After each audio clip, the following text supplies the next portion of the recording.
ನಮಸ್ಕಾರ ಸ್ನೇಹಿತರೆ, ನಾನು ನಿಮ್ಮ ಕಲ್ಮೇಶನ್. ಇಂದಿನ ವೇಗದ ಜಗತ್ತಿನಲ್ಲಿ ನಮಗೆ ಅರಿವಿಲ್ಲದಂತೆಯೇ ನಮ್ಮನ್ನು ಕಾಡುತ್ತಿರುವ ಅತಿದೊಡ್ಡ ಶತ್ರು ಎಂದರೆ ಅದು ನಕಾರಾತ್ಮಕ ಚಿಂತೆ ಅಥವಾ ಓವರ್ಥಿಂಕಿಂಗ್. ಅನಗತ್ಯ ಆಲೋಚನೆಗಳು ನಮ್ಮ ಮನಸ್ಸಿನ ಶಾಂತಿಯನ್ನು ಕೆಡಿಸಿ ಆರೋಗ್ಯದ ಮೇಲೂ ದುಷ್ಪರಿಣಾಮ ಬೀರುತ್ತವೆ. ಈ ಮಾನಸಿಕ ಒತ್ತಡದಿಂದ ಹೊರಬಂದು ಪ್ರಶಾಂತವಾಗಿ ಮತ್ತು ಸಂತೋಷವಾಗಿ ಬದುಕುವುದು ಹೇಗೆ? ನಮ್ಮ ಪ್ರಾಚೀನ ಜ್ಞಾನ ಮತ್ತು ಆಧುನಿಕ ಜೀವನಶೈಲಿಯ 18 ಅದ್ಭುತ ಸೂತ್ರಗಳನ್ನು ಇಂದಿನ ವಿಡಿಯೋದಲ್ಲಿ ನಾನು ನಿಮಗೆ ವಿವರಿಸಲಿದ್ದೇನೆ.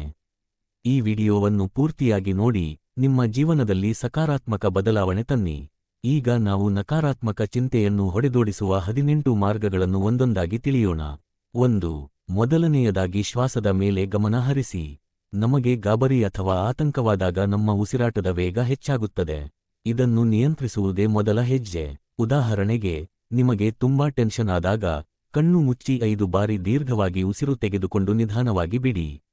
ಆಗ ತಕ್ಷಣ ನಿಮ್ಮ ಮನಸ್ಸು ಶಾಂತವಾಗುತ್ತದೆ. 2. ಎರಡನೆಯದಾಗಿ ವರ್ತಮಾನದಲ್ಲಿ ಬದುಕುವುದನ್ನು ಕಲಿಯಿರಿ. ಹೆಚ್ಚಿನ ಚಿಂತೆಗಳು ಕಳೆದ ಹೋದ ಕಾಲ ಅಥವಾ ಬರಲಿರುವ ಭವಿಷ್ಯದ ಬಗ್ಗೆ ಇರುತ್ತವೆ. ಇಂದು ಈ ಕ್ಷಣದಲ್ಲಿ ಏನಿದೆಯೋ ಅದರ ಕಡೆ ಗಮನ ಹರಿಸಿ. ಉದಾಹರಣೆಗೆ, ನೀವು ಊಟ ಮಾಡುವಾಗ ಕೇವಲ ಊಟದ ರುಚಿಯ ಮೇಲೆ ಮಾತ್ರ ಗಮನವಿರಲಿ, ಆಫೀಸ್ ಕೆಲಸದ ಬಗ್ಗೆ ಆಲೋಚಿಸಬೇಡಿ. 3.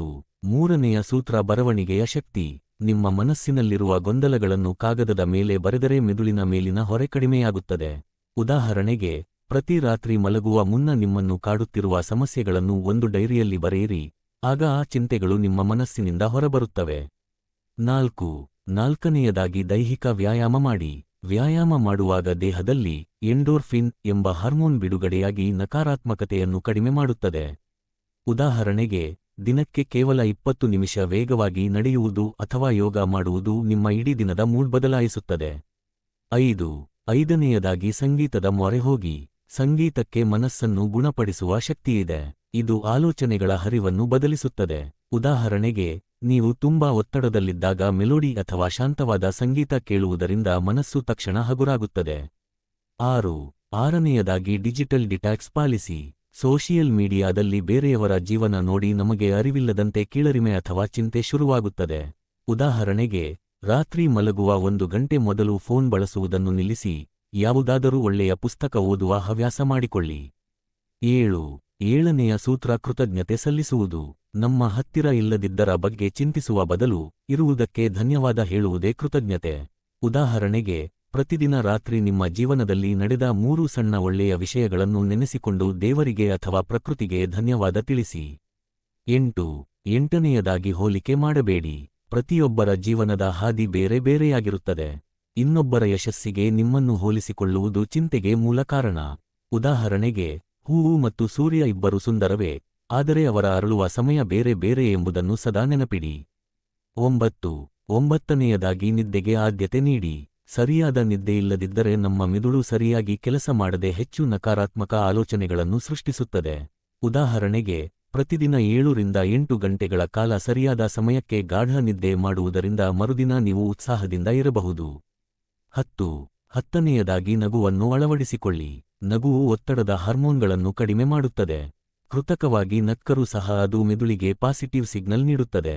ಉದಾಹರಣೆಗೆ, ದಿನದಲ್ಲಿ ಒಮ್ಮೆಯಾದರೂ ಹಾಸ್ಯ ವಿಡಿಯೋ ನೋಡಿ ಅಥವಾ ಒಳ್ಳೆಯ ಗೆಳೆಯರೊಂದಿಗೆ ಮನಸಾರೆ ನಗುವುದನ್ನು ರೂಢಿಸಿಕೊಳ್ಳಿ. 11. ಹನ್ನೊಂದನೆಯದಾಗಿ ವೈಫಲ್ಯವನ್ನು ಒಪ್ಪಿಕೊಳ್ಳಿ. ಸೋಲು ಜೀವನದ ಅಂತ್ಯವಲ್ಲ, ಅದು ಕಲಿಕೆಯ ಒಂದು ಭಾಗ ಎಂದು ನಂಬಿ. ಉದಾಹರಣೆಗೆ, ಒಂದು ಕೆಲಸದಲ್ಲಿ ಸೋಲು ಕಂಡರೆ ಚಿಂತಿಸುವ ಬದಲು ಮುಂದಿನ ಬಾರಿ ಎಲ್ಲಿ ತಿದ್ದುಪಡಿ ಮಾಡಬಹುದು ಎಂದು ಸಮಾಧಾನದಿಂದ ಯೋಚಿಸಿ. 12. ಹನ್ನೆರಡನೆಯದಾಗಿ ಒಳ್ಳೆಯವರ ಒಡನಾಟದಲ್ಲಿರಿ. ನಿಮ್ಮ ಸುತ್ತಮುತ್ತಲಿರುವ ಜನರು ನಿಮ್ಮ ಆಲೋಚನೆಗಳ ಮೇಲೆ ದೊಡ್ಡ ಪ್ರಭಾವ ಬೀರುತ್ತಾರೆ. ಉದಾಹರಣೆಗೆ, ಸದಾ ದೂರು ಹೇಳುವವರ ಬದಲು ನಿಮಗೆ ಧೈರ್ಯ ಮತ್ತು ಪ್ರೋತ್ಸಾಹ ನೀಡುವ ಪಾಸಿಟಿವ್ ಸ್ನೇಹಿತರ ಜೊತೆ ಸಮಯ ಕಳೆಯಿರಿ. 13. 13ನೆಯದಾಗಿ ಹೊಸ ಹವ್ಯಾಸ ಬೆಳೆಸಿಕೊಳ್ಳಿ. ಯಾವುದಾದರೂ ಒಂದು ಕೆಲಸದಲ್ಲಿ ನಿಮ್ಮನ್ನು ನೀವು ತೊಡಗಿಸಿಕೊಂಡರೆ ಅನಗತ್ಯ ಚಿಂತೆಗಳಿಗೆ ಮೆದುಳಿನಲ್ಲಿ ಜಾಗವಿರುವುದಿಲ್ಲ. ಉದಾಹರಣೆಗೆ, ಚಿತ್ರಕಲೆ, ಅಡುಗೆ, ತೋಟಗಾರಿಕೆ ಅಥವಾ ಯಾವುದಾದರೂ ಹೊಸ ಕಲೆ ಕಲಿಯುವುದು ಮನಸ್ಸನ್ನು ಸದಾ ಉಲ್ಲಾಸವಾಗಿಡುತ್ತದೆ. 14. 14ನೆಯದಾಗಿ ಸಣ್ಣ ಗುರಿಗಳನ್ನು ಇಟ್ಟುಕೊಳ್ಳಿ.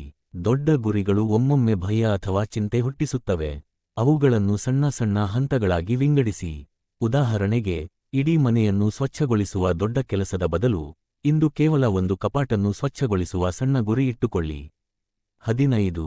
15ನೇಯದಾಗಿ ಕ್ಷಮಿಸುವ ಗುಣ ಬೆಳೆಸಿಕೊಳ್ಳಿ. ಬೇರೆಯವರ ಮೇಲೆ ಕೋಪ ಅಥವಾ ದ್ವೇಷ ಇಟ್ಟುಕೊಳ್ಳುವುದು ನಿಮ್ಮ ಮನಸ್ಸಿಗೆ ನೀವೇ ಕೊಡುವ ಶಿಕ್ಷೆ. ಉದಾಹರಣೆಗೆ, ಹಳೆಯ ಕಹಿ ಘಟನೆಗಳನ್ನು ನೆನೆಸಿ ಚಿಂತಿಸುವ ಬದಲು ಸಂಬಂಧಪಟ್ಟವರನ್ನು ಕ್ಷಮಿಸಿ ನಿಮ್ಮ ಮನಸ್ಸಿನ ಭಾರವನ್ನು ಇಳಿಸಿಕೊಳ್ಳಿ. 16ನೇಯದಾಗಿ ಇತರರಿಗೆ ಸಹಾಯ ಮಾಡಿ. ಇನ್ನೊಬ್ಬರಿಗೆ ಸಹಾಯ ಮಾಡಿದಾಗ ಸಿಗುವ ತೃಪ್ತಿ ನಮ್ಮ ಸ್ವಂತ ಚಿಂತೆಗಳನ್ನು ಮರೆಸುತ್ತದೆ. ಉದಾಹರಣೆಗೆ, ಹಸಿದವರಿಗೆ ಅನ್ನ ನೀಡುವುದು ಅಥವಾ ಸಂಕಷ್ಟದಲ್ಲಿರುವವರಿಗೆ ಧೈರ್ಯ ತುಂಬುವುದು ನಿಮ್ಮಲ್ಲಿ ಹೊಸ ಸಕಾರಾತ್ಮಕತೆ ತುಂಬುತ್ತದೆ. 17ನೇಯದಾಗಿ ನಿಸರ್ಗದೊಂದಿಗೆ ಕಾಲ ಕಳೆಯಿರಿ. ನಿಸರ್ಗವು ಅತಿದೊಡ್ಡ ಚಿಕಿತ್ಸಕ ಶಕ್ತಿಯನ್ನು ಹೊಂದಿದೆ. ಮರ, ಗಿಡ, ಪಕ್ಷಿಗಳ ನಡುವೆ ಇರುವುದು ಮನಸ್ಸಿಗೆ ತಂಪು ನೀಡುತ್ತದೆ. ಉದಾಹರಣೆಗೆ, ಮುಂಜಾನೆ ಪಾರ್ಕ್ನಲ್ಲಿ ಸ್ವಲ್ಪ ಹೊತ್ತು ಬರಿಗಾಲಿನಲ್ಲಿ ನಡೆಯಿರಿ, ಆಗ ಪ್ರಕೃತಿಯ ಶಕ್ತಿ ನಿಮ್ಮ ಒತ್ತಡವನ್ನು ಕಡಿಮೆ ಮಾಡುತ್ತದೆ. 18 ಆತ್ಮವಿಶ್ವಾಸವಿರಲಿ. ಯಾವುದೇ ಪರಿಸ್ಥಿತಿಯನ್ನು ಎದುರಿಸುವ ಶಕ್ತಿ ನನಗಿದೆ ಎಂದು ನಿಮ್ಮನ್ನು ನೀವು ಸದಾ ನಂಬಿ. ಉದಾಹರಣೆಗೆ, ಪ್ರತಿದಿನ ಕನ್ನಡಿಯ ಮುಂದೆ ನಿಂತು, ನಾನು ಶಕ್ತಿವಂತ, ನಾನು ಯಾವುದೇ ಸಮಸ್ಯೆಯನ್ನು ಗೆಲ್ಲಬಲ್ಲೆ ಎಂದು ಧೈರ್ಯವಾಗಿ ಹೇಳಿಕೊಳ್ಳಿ. ಸ್ನೇಹಿತರೆ, ಚಿಂತೆ ಮಾಡುವುದರಿಂದ ನಮ್ಮ ಸಮಸ್ಯೆಗಳು ಎಂದಿಗೂ ಪರಿಹಾರವಾಗುವುದಿಲ್ಲ, ಬದಲಾಗಿ ಅದು ನಮ್ಮ ಇಂದಿನ ನೆಮ್ಮದಿಯನ್ನು ಕಸಿದುಕೊಳ್ಳುತ್ತದೆ. ನಾನು ಮೇಲೆ ಹೇಳಿದ ಈ 18 ಸೂತ್ರಗಳಲ್ಲಿ ಕನಿಷ್ಠ 2ನ್ನು ಇಂದಿನಿಂದಲೇ ನಿಮ್ಮ ಜೀವನದಲ್ಲಿ ಅಳವಡಿಸಿಕೊಳ್ಳಿ. ಈ ಮಾಹಿತಿ ನಿಮಗೆ ಉಪಯುಕ್ತ ಅನಿಸಿದರೆ ವಿಡಿಯೋ ಲೈಕ್ ಮಾಡಿ ಮತ್ತು ಇಂತಹ ಇನ್ನಷ್ಟು ಜೀವನ ಬದಲಿಸುವ ಉಪಯುಕ್ತ ವಿಷಯಗಳಿಗಾಗಿ ನಮ್ಮ ಚಾನೆಲ್ ಸಬ್ಸ್ಕ್ರೈಬ್ ಮಾಡಿ. ನಿಮ್ಮ ಅನಿಸಿಕೆಗಳನ್ನು ಕಮೆಂಟ್ನಲ್ಲಿ ತಿಳಿಸಲು ಮರೆಯಬೇಡಿ. ಇಲ್ಲಿಯವರೆಗೆ ವಿಡಿಯೋ ನೋಡಿದ್ದಕ್ಕೆ ಧನ್ಯವಾದಗಳು. ನಿಮ್ಮ ಕಲ್ಮೇಶನ್.